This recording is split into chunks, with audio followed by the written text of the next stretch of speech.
Love and light, brothers and sisters. So I wanted to talk about memory and how it helps imprison us in the matrix. So, first of all, to understand how this happens, we need to understand what memory is and the mechanism that it works with or through. Sorry, I'm outside. So, what is memory, basically? Well, first, I would like to address, I guess, some misconceptions about the way we think about memory, first of all. So one idea that certain people have, or that people have, is that some people have an accurate memory and others don't. But this implies that there is one perception of the past that was the accurate one. See, if we take a day 50 years ago, or let's say we take JFK's assassination, right? Every single person that was alive at that time had a different perception of that event. All of them were equally valid.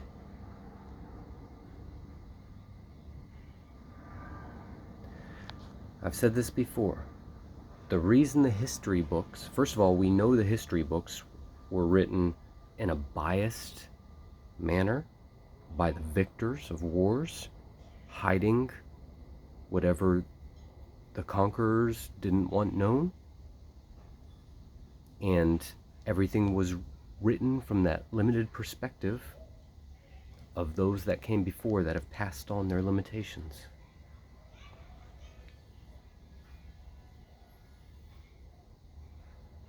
So, what I'm saying is, there isn't actually a history that's true. You see, the Native Americans would have a very different story of what happened than the Europeans who came here, right? Every single tribe would have a different thing. Every single person would have a different history. There is no history that is actually true. Now, again, here's another misconception that people have about their memories, that they actually happened. Now, this can get quite touchy to talk to people about, especially when you're addressing their pain and traumas, because people do not want to hear that their pain and traumas did not happen, because they are very attached to them.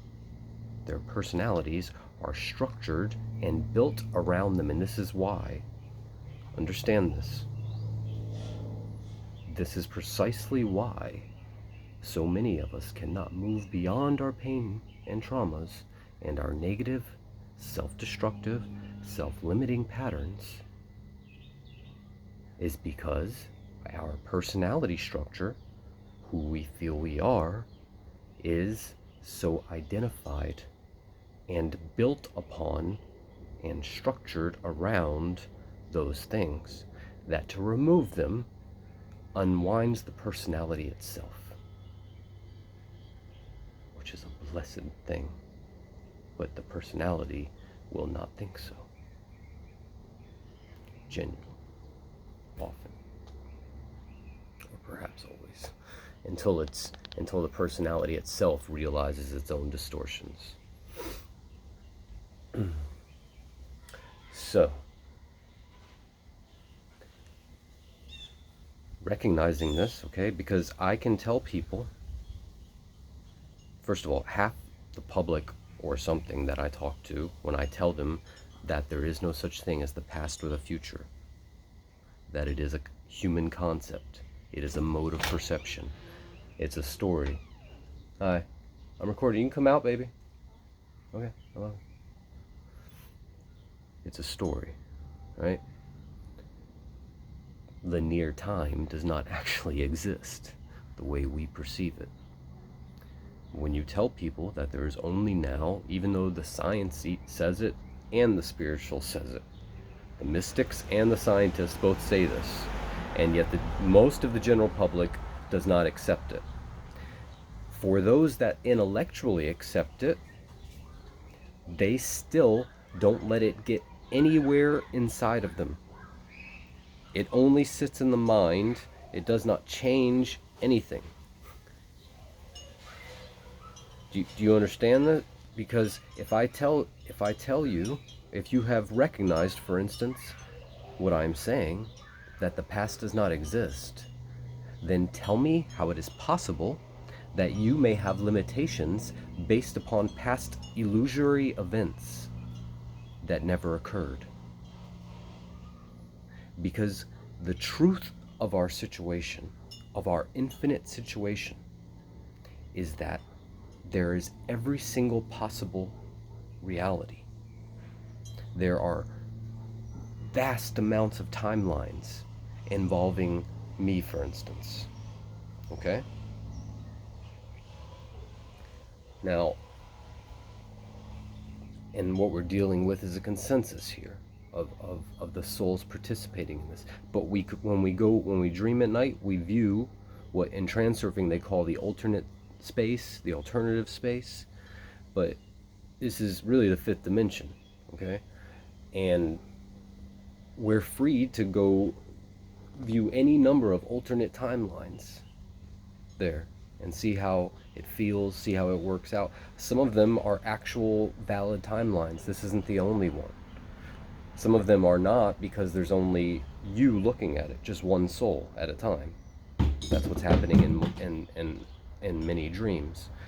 But in other, like if you have recurring dreams, or you have really vivid dreams that feel super personal to you, like then that may often be another life in an actual valid alternate timeline. Okay, but so the point I'm trying to get to here with all this is that, for instance, let's say you have a pattern, well, let's just say you have any negative pattern. You want to get beyond the negative pattern. Let's say you ask your higher self, please remove this negative pattern from me, okay? The higher self says, sure, I'll do that. And it looks down, and it can see thousands of timelines branching off from where you are.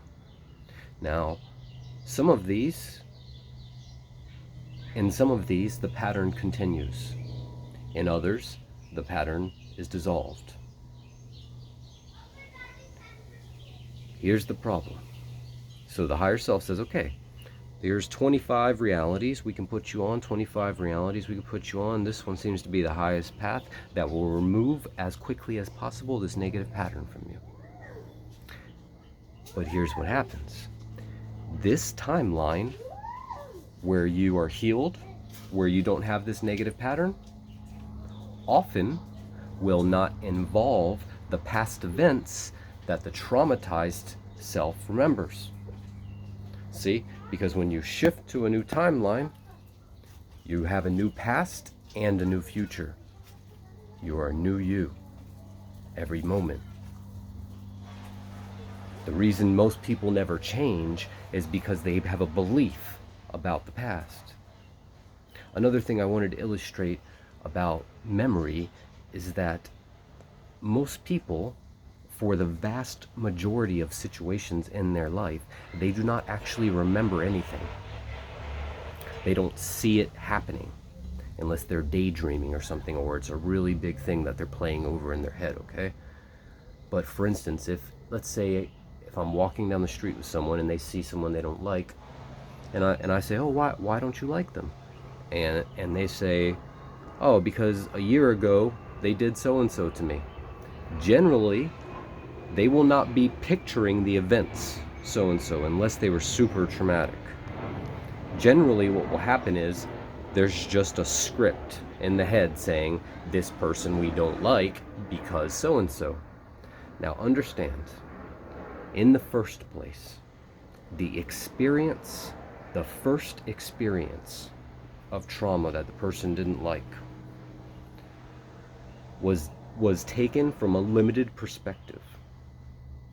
You were viewing it from a limited, false perspective. That's the first thing. So that the memory is already invalid.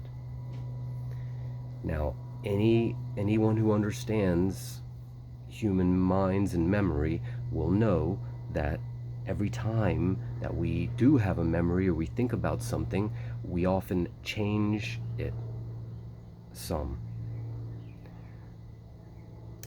And just like when you pass, the telephone game, right? Now there are quantum physics reasons for this that most people have not considered yet, because we are actually shifting timelines all the time, But okay, so we have the first memory was from a limited perception, and then let's say its years go by, it has been greatly altered from the original perception, if one was to recall it at this point. Okay, so now we have a incredibly inaccurate vision that we are letting direct our future and our present. You see? And then to top it all off, the past is a complete illusion, because all of these past are happening right now at other vibrations and other spaces within infinity.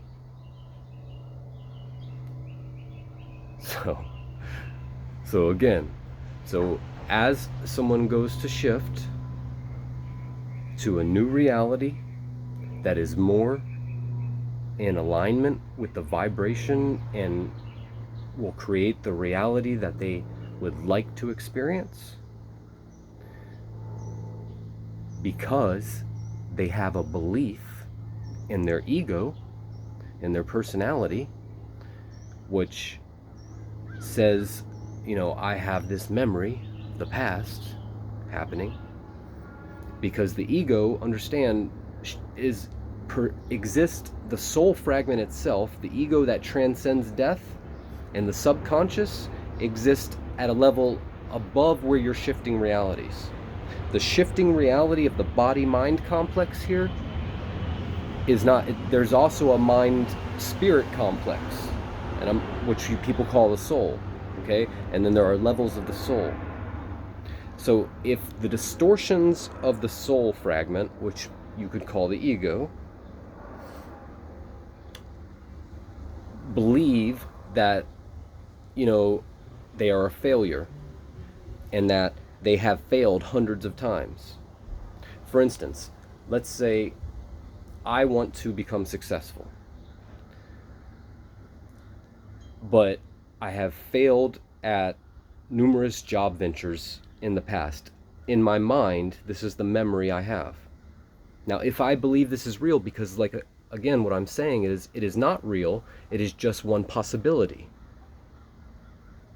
It is just as possible that you have succeeded in several ventures, and your current reality could reflect this. Because of the time differential in the lower density realms, you may not experience it instantaneously. But if you ask and seek and guide yourself to higher vibrations that reflect realities of success and abundance, you could get this and then shift into a reality that started to reflect this. But the thing is in these realities, you would have a more successful past, more than likely. So you have to allow the memory to be erased. And when you truly don't hold to a memory as an idea that these things actually happened, when you truly let go of the idea that anything has happened to you, or instead see it like everything has happened, because you're everything, you're part of all of it. And if you see it that way, you will actually start to experience new timeline. It's kind of confusing sometimes for me, because I have memories of multiple different realities, timelines surfacing. Like I can see things happening multiple ways. Like sometimes I'm like, I did go and I didn't go. I can see it both ways and choose the past and future that is in alignment. Or, in other words, I choose the present, which produces the past and future, but then I get to experience from there the new corresponding future, because I don't hold on to a particular vision of what the past and future of my present should be.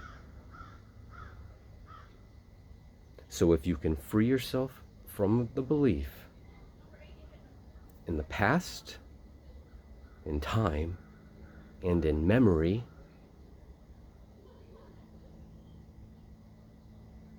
in that a specific set of traumas has happened to you that you have to transcend, that you have a specific set of limitations that you must transcend and work through. If you can let go of that, you will rapidly find yourself in a reality free of limitations. Love and light.